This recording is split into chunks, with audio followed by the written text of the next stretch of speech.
3 toddlers playing in the dust. Gomer glanced left and right, hoping to avoid a confrontation with the owner. The wealthiest businesswoman in Samaria, Tamir, had built her business on determination, cunning, and the favor of the gods. And Gomer. Yes, Gomer had been Tamir's most lucrative harlot since she'd been dumped on the woman's doorstep after Gomer's 12th year. "Why do I have to go to the sacrifice this morning?" Gomer ranted while stomping toward Mirav. "Why can't the younger girls go without me? I've had only a moment's sleep and I'm tired, Mirav." The old woman pressed a single finger to her lips and nodded at the sleeping infant in her arms. Mirav, the brothel's midwife, loved all the children inside the gates, whether born within or abandoned at the threshold. Gomer adjusted her volume, but not her tone. "Why does Tamir demand I accompany the girls? They are quite capable and can work the crowd just as well as I." Disgusted, she gathered one of the toddlers in her arms, giving her a little spit bath to clean her smudged cheek. "Tamir knows you represent her house well, and the other girls look to you for leadership while they're on the streets."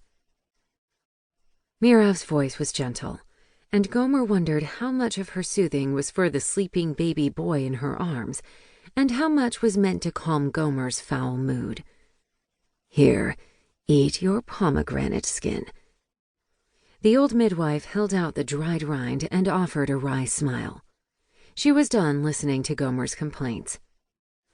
Gomer planted the toddler back on the ground and reached for the pomegranate rind, but captured Mirav's hand and kissed it before letting go.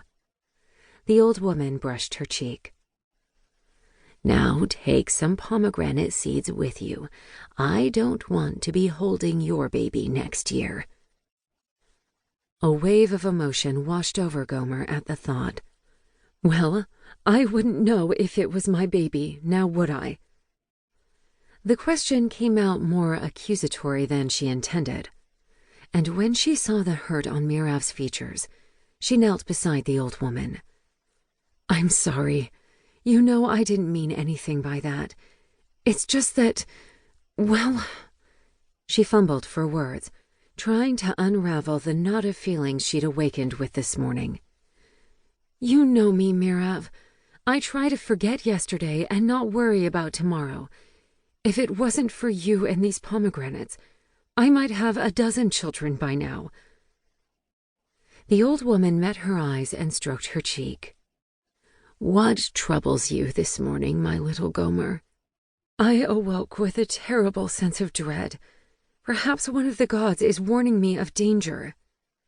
"Or maybe you drank too much wine last night." Her eyes twinkled with mischief. "I'm serious!"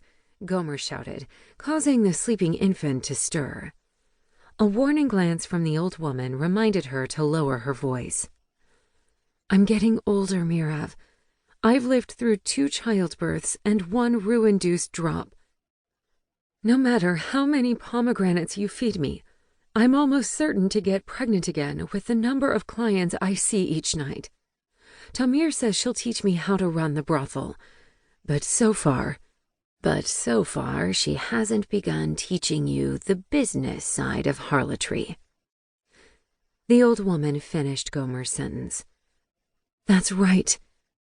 Their eyes locked in understanding. "She hasn't taught me anything. Only you have taught me, Mirav. You've taught me what herbs, roots, and teas prevent a man's seed from growing inside me. You've taught me how to bring forth a child on the birthing stones. But I've watched the other girls long for the babies of their womb and become less human with each child that's taken from them. I must know why Tamir sends all the male babies away, but has decided to keep this one."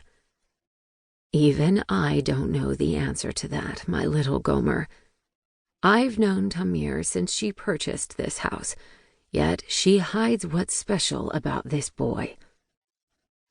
The old woman caressed his downy black hair and snuggled him closer to her heart. "Then tell me why she refuses to let an Ima know which babe is her own."